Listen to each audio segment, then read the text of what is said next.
এক ছিল এক গরিব দুঃখী ছেলে। তার বাবা মা অনেক আগে মারা গিয়েছিল, তাই সংসারের হাল ধরতে হয়েছিল তাকে ছোট্টবেলা থেকে। এতটাই গরিব ছিল সে যে দিনে একবেলা খাওয়া জুটলেও অন্য বেলায় খালি পেটে ঘুমোতে হতো। তার পেশা ছিল মানুষের জুতো সেলাই করা।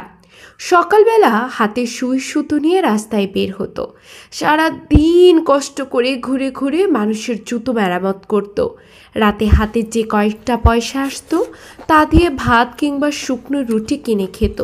কিন্তু অনেক দিন ছিল যখন খাওয়ার মতো কিছুই পেত না। ছেলেটির নাম ছিল রবিন। রবিনের দারিদ্র তার জীবনকে আঁকড়ে ধরলেও স্বপ্ন দেখতে সে কখনো ভোলেনি।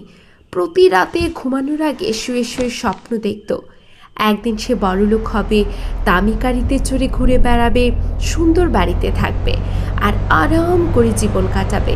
কিন্তু সকালে ঘুম ভাঙলে